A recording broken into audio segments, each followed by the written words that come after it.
Greetings to everyone, welcome to छवीज notes.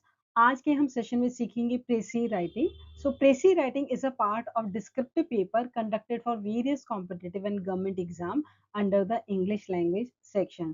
तो आज के हम सेशन में हम यही डिस्कस करेंगे कि प्रेसी राइटिंग क्या होता है, इसके इंपॉर्टेंट पॉइंट्स क्या हैं जब हम इसे लिखेंगे, और किन किन बातों को हमने फॉलो करना है और किसको हमने अवॉइड करना है। तो चलिए अपने सेशन को शुरू करते हैं। राइटिंग होता क्या है, देखो, a precis is a concise summary of a passage. आपको जो है एक लॉन्गर टेक्स्ट गिवन होगा, आपने उस लॉन्गर टेक्स्ट को, उस लॉन्गर पैसेज को आपने कंसाइज करके यानी छोटा करके आपने जो लिखना है, साथ में आपने ध्यान भी रखना है कि उसके जो मेन पॉइंट्स और एसेंशियल डिटेल को आपने कैप्चर करके रखना है। ये देखो, it retains essential idea of the original text. ये बहुत ही इंपॉर्टेंट है कि जो भी ओरिजिनल टेक्स्ट गिवन है, जो भी उसका जो ओरिजिनल जो वो मैसेज देना चाह रहा है, वो हमें उसके साथ छेड़छाड़ नहीं करनी है। हमें एसेंशियल आइडियाज और एसेंशियल पॉइंट को हमने मेंशन करना है अपनी प्रेसी राइटिंग में, वो भी अपने वर्ड्स में। It must be clear, accurate and brief. तो ये क्लियर होना चाहिए, एक्यूरेट होना चाहिए। ये नहीं कि आप इधर उधर की बातें लिख दें। मतलब जो उसके अंदर जो इंफॉर्मेशन, जो भी एविडेंस, फैक्ट या डेटा गिवन है, हमें वही मेंशन करनी है। अपनी अननेसेसरी बातों को उसमें नहीं डालना है। एंड ब्रीफ होना चाहिए, यानी ये एक आप समझ लीजिए एक मिनिएचर वर्जन होता है जो ओरिजिनल पैसेज का। फॉर्मेट को समझते हैं। देखो, फर्स्ट है हमारा टाइटल। या तो एग्जाम के अंदर गिवन होगा, और अगर गिवन नहीं होगा तो आपको बोला जाएगा कि आप इसका सुटेबल टाइटल प्रोवाइड करिए, तो आपको वहां पे बनाना पड़ेगा। तो गिवन और सेल्फ क्रिएटेड। अब दूसरी बात आती है बॉडी ऑफ द प्रेसी। तो मतलब आपको जो लॉन्गर टेक्स्ट गिवन होगा, आपने उसको वन पैराग्राफ में आपने कंसाइज फॉर्म में लिखना है। और आपने स्टार्ट कैसे करना है, मेन आइडिया से। आपने इधर उधर की बातें नहीं लिखनी। आपने जो है मेन आइडिया जो भी उस टेक्स्ट के अंदर गिवन है, वहीं से आपने उसकी शुरुआत करनी है। आप ऐसे अपने ओपिनियन नहीं शुरू करोगे इन माय ओपिनियन, नहीं। जो आपको मेन बात जो उसके अंदर गिवन है, वहीं से आपने जो है अपने प्रेसी को शुरू करोगे। इंक्लूड एसेंशियल पॉइंट्स ओनली, ये बहुत इंपॉर्टेंट है। एसेंशियल पॉइंट्स को ही मेंशन करना है। एंड वर्ड लिमिट, देखो, अगर वर्ड लिमिट जो है उन्होंने बोला है तब तो आप उतना ही लिखोगे, और अगर नहीं गिवन होता तो हमें one third of the original passage के हिसाब से हमने जो है प्रेसी लिखनी होती है। अगर मान लीजिए उन्होंने आपको वर्ड्स दे दिए कि भाई आप जो है 100 में बनाओ या 120 तक बनाओ, तो ठीक है, आप उसके हिसाब से बनाओगे। और अगर आपको मेंशन नहीं है तो आपने क्या करना है, आपने देख लिया कि इतना टेक्स्ट है, तो वहां पे आपको लिखा हुआ आएगा कि इसके अंदर नंबर ऑफ वर्ड्स इतने हैं। ठीक है, तो आप उसके हिसाब से जो है उसका वन थर्ड निकाल लेना, और उसको जो है अपनी प्रेसी आप उसके हिसाब से लिखेंगे। अब देखो, इम्पोर्टेंस ऑफ प्रेसी राइटिंग, क्यों इम्पोर्टेंट है हमारा प्रेसी राइटिंग। देखो, ये क्या है, डेवलप कॉम्प्रिहेंशन, ये हमारी समझ को बढ़ाती है। प्रेसी राइटिंग करते हैं तो देखो, जब इतना कोई आपका जो टेक्स्ट गिवन है, आप उसको छोटा कर रहे हो, आप अपना दिमाग यूज कर रहे हो, अपनी समझ यूज कर रहे हो। साथ में इससे क्या होता है, हमारी डेवलप होती है एनालिटिकल स्किल। एनालिटिकल स्किल्स क्या होती है कि ability use to break down complex information and identify pattern. तो आप क्या करते हो, जो कॉम्प्लेक्स जो इंफॉर्मेशन है उसको जो है ब्रेक डाउन करते हो, आइडेंटिफाई करते हो पैटर्न को, और साथ में क्या करते हो, लॉजिकल कंक्लूजन लेकर आते हो, और जिससे आप अपनी प्रॉब्लम सॉल्व करते हो। और क्या करते हैं, मेक इन्फॉर्म्ड डिसीजन। तो ये इससे ये प्रेसी राइटिंग का यही फायदा होता है कि हमारा जो समझ बढ़ती है और एनालिटिकल स्किल जो है डेवलप होती है। और साथ ही इनहेंसेस राइटिंग कंसाइसनेस। ऑब्वियसली जब हम एक इतनी सी बड़ी बात को छोटा करके लिख रहे हैं तो हमारी राइटिंग कंसाइसनेस भी डेवलप होती है, इनहेंस होती है। और ये कहाँ कहाँ यूजफुल है, academics, journalism and official communication में प्रेसी राइटिंग बहुत ही इंपॉर्टेंट होती है। अब देखो, इसके फीचर्स को देख लेते हैं कि एक गुड प्रेसी में क्या क्या फीचर्स होते हैं। देखो, क्लैरिटी। क्लैरिटी यानी इजी टू अंडरस्टैंड। आप जब आप प्रेसी लिख रहे हो तो आप जो है इस तरीके से लिखो कि वो समझ आ जाए, जो कोई पढ़े तो उसकी उसको समझ आ जाए। ब्रेविटी, ब्रेविटी मतलब होती है कि जो उसको जो हम छोटा करके हम लिख रहे हैं, जो उसकी हम जो कंसाइज फॉर्म में लिख रहे हैं, वो कैसा होना चाहिए, शॉर्ट होना चाहिए, पर कॉम्प्रिहेंसिव यानी समझ में आने वाला होना चाहिए। तो ब्रेविटी के चक्कर में ये नहीं है कि आप उसका जो कोर आइडिया है, जो मेन आइडिया है, उसको ही स्किप कर दो। ठीक है? जैसे हम अपने छोटी क्लासेस में क्या करते थे, कहीं बड़ा हमने ऐसे बुक्स में से देख लिया, और जब हमें लिखना होता था कि कोई ऐसे लिखना है तो हम उसकी लाइनें उड़ा देते थे। तो आपने वो नहीं करना। हमें जो उसका मेन आइडिया है, उसको हमने अपने वर्ड्स में कंसाइज़ फॉर्म में लिखना है, तो ब्रेविटी का ध्यान में रखेंगे, साथ में वो कॉम्प्रिहेंसिव हो, यानी उसको जो है वो समझ में आने वाला होना चाहिए।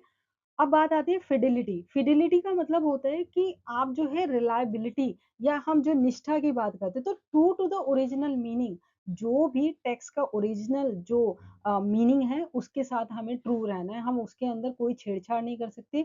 जो टेक्स्ट कह रहे हैं, जो उसका ओरिजिनल मीनिंग है, हमें वही अपने वर्ड्स में उसे इंटरप्रेट करना है। ऑब्जेक्टिविटी, ऑब्जेक्टिविटी का मतलब है कि information based on facts, evidence and verifiable data.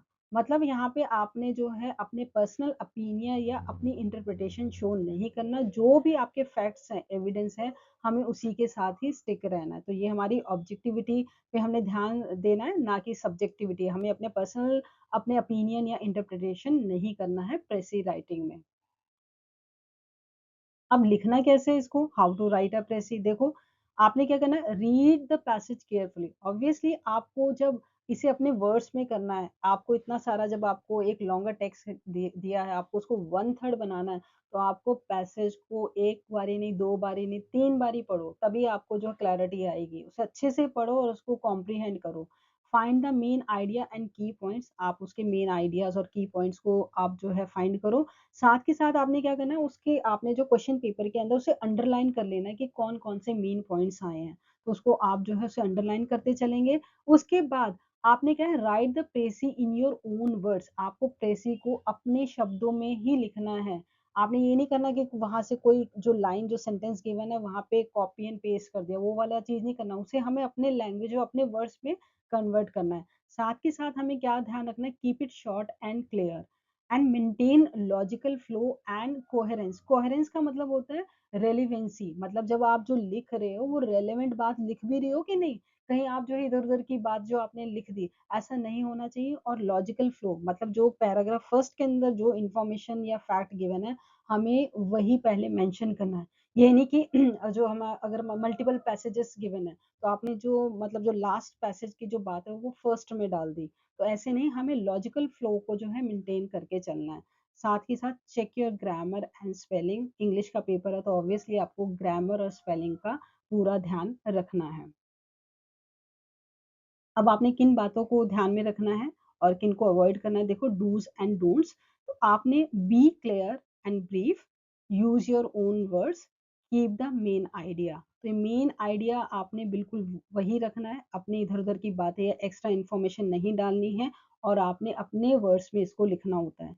अब आपने किन बातों को अवॉइड करना है, डोंट कॉपी सेंटेंस। आप ये नहीं कि वहां से सेंटेंस को उठाया और अपनी जो है प्रेसी राइटिंग में आपने उसको लिख दिया। डोंट ऐड योर ओपिनियन, आपने अपने ओपिनियन को मेंशन नहीं करना है। डोंट इंक्लूड एग्जांपल्स और डिटेल्स।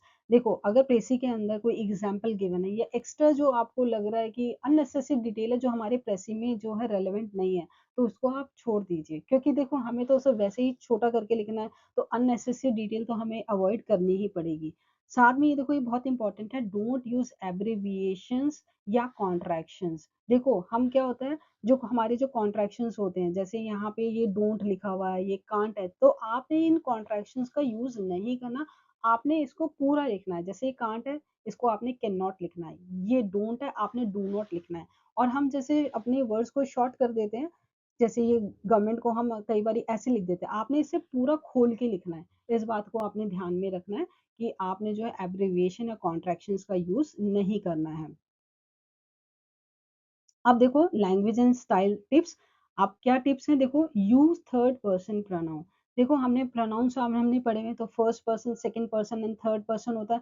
फर्स्ट पर्सन के अंदर आई एंड वी, सेकंड पर्सन में यू, और थर्ड पर्सन में ही शी इट और दे। तो हमें third person he she it they, हमें ये यूज करना है। इस बात का ध्यान रखना, इसमें मेरा, हमारा, तुम्हारा, ये वाली चीजें यूज नहीं करनी। आई वी यू यूज नहीं करना। फर्स्ट एंड सेकंड पर्सन क्या यूज करोगे आप, third person, he she it या दे, आपने या किसी का नाम होगा तो हमने वो यूज करना है। अब आप ये देखो, जब आप हिस्ट्री के बारे में, व्हेन राइटिंग अबाउट हिस्ट्री, आपने पास्ट टेंस यूज करना है, क्योंकि हिस्ट्री तो ऑलरेडी हो ही चुकी है, जो बीत चुकी है, तो वहाँ पास्ट टेंस आपने बिल्कुल इस चीज का ध्यान रखना है।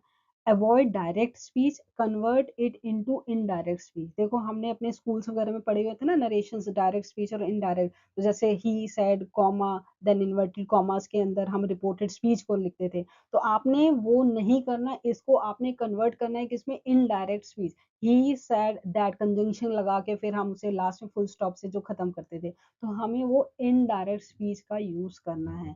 साथ में क्या ध्यान रखना, बी ऑब्जेक्टिव, वही अपनी पर्सनल ओपिनियन अपनी नहीं देनी, और फॉर्मल हमारा हमने रहना है। Avoid unnecessary adjectives and adverbs. देखो ट्रेसी राइटिंग में हमारा वैसे वोकैबुलरी का होना या वन वर्ड सब्स्टिट्यूशन का होना बहुत ज़रूरी है, क्योंकि जो लंबी चौड़ी बात है उसको वो छोटा कर देता है। लेकिन आप देखो एग्जाम की भी तैयारी कर रहे हो तो ऑब्वियसली आपके पास गुड वोकैबुलरी होती है, तो अननेसेसरी मत डालना। ठीक है, हमें तो वैसे ही छोटा करना है। जैसे मान लो अगर है कि रिंग मेड ऑफ डायमंड, तो बजाय हम रिंग मेड ऑफ डायमंड हम सीधा बोल सकते हैं डायमंड रिंग। तो वहां पे जो सुटेबल जो चीजें हैं ना हमें वही लिखनी है। जैसे चेयर मेड ऑफ वुड, तो rather saying chair made of would आप सिंपली लिख दो वुडन चेयर। तो इससे क्या होगा, आपका जो है छोटी, आप जहाँ कोई बात बताने में आप 3-4 वर्ड्स यूज कर रहे हो वो आपका 2 वर्ड्स के अंदर यूज हो जाएगा। हाँ, अननेसेसरी एडजेक्टिव यूज मत करना, जो जरूरी है सिर्फ वही आपने यूज करना है। अब देखो एक एग्जांपल है, देखो कैसे आप छोटा करके प्रेसी को आप कैसे छोटा करोगे। देखो यहाँ पे 3 लाइन गिवन है, क्या है, the sun is a star at the centre of our solar system, it gives heat and light to earth and helps plants grow. अब जब हम इसका प्रेसी यानी हम इसको जब छोटा करेंगे, प्रेसी का मतलब क्या होता है, यानी संक्षिप्तता, उसे छोटा करना। तो अब देखो हमने क्या, हमने अपना सब्जेक्ट उठाया, the sun is a star. ठीक है, हमने इसको यहाँ से ये बात उठाई, the sun is a star, ये फैक्ट उठाया। अब इसका स्टार का हम प्लैनेट तो नहीं कर सकते, जो बात गिवन है हमने वही लिखनी है। अब हमने ये अननेसेसरी डिटेल हमने छोड़ दी। हमने यहाँ से क्या किया, यहाँ पे दैट हमने जो है रिलेटिव प्रोनाउन से अपना जो है रिलेटिव क्लॉज शुरू कर दिया। देखो आपने जहाँ पे एक दो तीन तीन सेंटेंसेस हमारे, 3 लाइन जहाँ पे थी, तो वहां पे हमने क्या है, एक सिंगल सेंटेंस के अंदर अपनी जो है ये 2 हमारी सेंटेंस है या 3 लाइनें कह लो, 2 सेंटेंसेस गिवन है, तो हमने उसको किस में कन्वर्ट किया, एक सेंटेंस के अंदर कन्वर्ट कर दिया। The sun is a star that gives light and heat of the earth. तो देखो जब आपको 2 या 3 सेंटेंसेस को जब एक सेंटेंस या सिंपल सेंटेंस में करना है, तो यहाँ पे ग्रामर की पकड़ होना बहुत जरूरी है। वहां पे आपको ट्रांसफॉर्मेशन ऑफ सेंटेंसेस की नॉलेज होना बहुत जरूरी है, जहाँ पे आप 2 या 3 सेंटेंसेस को सिर्फ एक सेंटेंस में आप बना सकते हैं। अब यहाँ देखो, अब जैसे ये आपको जो जब प्रेसी राइटिंग जब होती है तो आपको ऐसी शीट गिवन होगी, कई बोर्ड या स्टेट आपको प्रोवाइड कराते हैं। तो आप देखो आपने क्या है, पर्टिकुलर जो जो आपके पास जो आपके वर्ड आए आपने एक एक सेल के अंदर लिखते हुए जाना है। अगर ए है तो ये नहीं कि आप ए जो है इधर कहीं डाल दोगे, वो ए भी जो है वो एक जो है आपका ये डब्बा लेगा, एक बॉक्स लेगा। और आप जहाँ पे जब आप फुल स्टॉप डालोगे तो जो आपका जो लास्ट वर्ड होगा फुल स्टॉप वहीं पे डालना है। तो आप ये देख लो, इस तरीके से आपको शीट मिलेगी। शीट के अंदर एक एक वर्ड जो है आपने जो है ऐसे ऐसे उसके अंदर फिट करना है। तो यहाँ पे पता चल जाता है। और एक बात ध्यान रखो, इधर उधर कहीं मत लिख देना, तो आपके नंबर कट हो जाएंगे कि आप सोचो इधर यहाँ पे कहीं लिख दें। तो आपने जो आपको जो ये सेल गिवन है, जो बॉक्स गिवन है, उसी के अंदर एक एक वर्ड को लिखना है। अच्छा, कई बार क्या होता है, कई स्टूडेंट की हैंडराइटिंग है ना थोड़ी मतलब वो बड़े बड़े फॉन्ट्स में लिखते हैं, बड़े बड़े लेटर्स में लिखते हैं। तो मान लीजिए जैसे कि ये मैंने एग्जांपल लिया, जैसे मान लो गवर्नमेंट है, तो कई बच्चे जैसे स्टूडेंट्स हैं यहाँ पे उसको जब लिखेंगे ना तो क्या है, उनका एक सेल में नहीं आ रहा। तो ये नहीं कि आपने उसे दूसरे सेल में जाना है, आपने क्या करना है, आपने उसको यहाँ पे एक डैश डाला और उसी के नीचे लिख दिया, मतलब जो एक जो आपका वर्ड है ना वो एक ही सेल के अंदर आएगा। इस चीज का आप ध्यान रखना। तो ये ऐसे लिखना बिल्कुल सही है। जैसे मान लीजिए आपकी हैंडराइटिंग आप जो है थोड़े बड़े उसमें अक्षरों में लिखते हो, तो ऐसे आप जो है हाइफन डाल के आप उसको लिख सकते हो। अब यहाँ पे देखो एक एग्जाम्पल है कि make a precis of the following passage, the precis should be as far as possible in your own words. देखो क्लियरली लिखा हुआ है, in your own words, suggest a suitable title also for your precis. अब ये देखो यहाँ पे हमें जो है वर्ड्स नहीं बताए हुए हैं। कई बारी हमें वर्ड्स बताए होते हैं कि इसमें 400 वर्ड्स लिए हुए, भाई 300 वर्ड्स लिए हुए, तो हमें उसका जो है 1/3 निकाल लेना होता है। मान लो अगर हमारे 300 वर्ड्स का हमें जो है यहाँ पे 3 पैराग्राफ्स गिवन है, तो आपने उसका 1/3 कितना हुआ, हमने उसको जो है 100 वर्ड्स का एक पैराग्राफ हमने जो है तैयार करना है। पर अब देखो यहाँ पे वर्ड लिमिट सॉरी वर्ड्स तो हमें गिवन नहीं है, तो हमने यहाँ देख लिया कि भाई यहाँ पे 3 पैराग्राफ्स हैं और 3 पैराग्राफ्स के अंदर 1, 2, 3, 4, 5, 6, 7, 8, 9, 10 मतलब ये टोटल 16 लाइन तो नहीं, यहाँ पे देखो आधी-आधी करके कहूँ तो इन टोटल हमारी 15 लाइन्स हैं, ठीक है? तो जब आपकी ये 15 लाइन्स है तो आपने 15 का 1/3 कितना हुआ? यानी 5 तो आपने 15 का यानी आप जब ऐसे आप प्रेसी राइटिंग करोगे तो 15 का 1/3 हो जाता है 5 लाइनों के अंदर आपने ये जो कंप्लीट जो आपका जो टेक्स्ट गिवन है, ये लॉन्गर टेक्स्ट है तो उसे आपने जो है छोटा करके लिखना है, ठीक है? तो इसके लिए देखो क्या करोगे आप, पहले तो देखो आप इस पहले वाले पैराग्राफ में आओ। देखो पहले वाले पैराग्राफ के अंदर आपको 5 लाइनें आपको दी हुई हैं, तो आप इन 5 लाइन्स का आप क्या करो, आप इसको ऐसे कन्वर्ट करो कि वो डेढ़ लाइन तक आपका जो बन जाए, ठीक है? ऐसे जो है आप जो है हर एक पैराग्राफ के लिए आप फ़ॉलो करो। जैसे मान लो यहाँ पे आपकी डेढ़ लाइन तैयार हो गई क्योंकि 5 लाइनों का जो 1/3 कितना हो जाएगा, ये डेढ़ लाइन के करीब ऐसे बैठेगा, ठीक है? ऐसे ही आपने डेढ़ लाइन यहाँ कर ली। मान लो यहाँ पे 6 आपकी लाइन है, तो यहाँ पे आपका जो मीनिंग जो आप उसको कन्वर्ट करना चाह रहे हैं, तो वो 2 आपकी लाइनें कवर कर रहा है। तो यहाँ पे आप इसको 2 लाइनों में आप ले लो, तो यहाँ पे डेढ़ और डेढ़ यानी यहाँ पे आपकी 3 लाइन बैठ गई और यहाँ पे 2 लाइनें, तो 5 लाइनों के अंदर आपका जो है प्रेसी राइटिंग हो जाएगा और मेन आइडिया और पॉइंट्स को आपने ध्यान में रखना है, ठीक है? और ये देखो यहाँ पे हमारा प्रेसी राइटिंग हमारा यहाँ पे टाइटल भी तैयार हो गया और 1, 2, 3, 4, 5 लाइन्स के अंदर हमारा प्रेसी राइटिंग भी हो गई है। तो चलिए एक बार इसको रिकैप्चुलेट कर लेते हैं कि अभी तक हमने क्या सीखा। देखो, प्रेसी का क्या है? Precision plus clarity. प्रिसिजन क्या है? The quality of being clear and exact, ठीक है? जो एग्जैक्ट जो हमें जो डेटा गिवन है, हमें वही मेंशन करना, अपनी बातों को इसमें नहीं ऐड करना, अपना ओपिनियन नहीं डालना है, ठीक है? Focus on main idea not details. Main जो आइडिया है, हमने उसी पे फ़ोकस करना है, अननेसेसरी बातों को तो हमने लीव करना है, तभी वो हमारा 1/3 बन पाएगा। अब यहाँ पे देखो ये इम्पोर्टेंट है, प्रैक्टिस इम्प्रूव समराइज़िंग स्किल। आप देखो जितनी प्रैक्टिस करोगे, उतनी ही आपकी समराइज़िंग स्किल जो है आपकी डेवलप होगी, एनहांस होगी एंड इसके साथ क्या है, आपकी जो है कॉम्प्रिहेंशन भी क्या है, इम्प्रूव होगी, यानी आपकी समझ बढ़ेगी। तो आप ज़्यादा से ज़्यादा प्रैक्टिस करिए, तो आई होप आपको प्रेसी राइटिंग समझ में आया होगा। Till then, keep learning and practicing. Bye bye.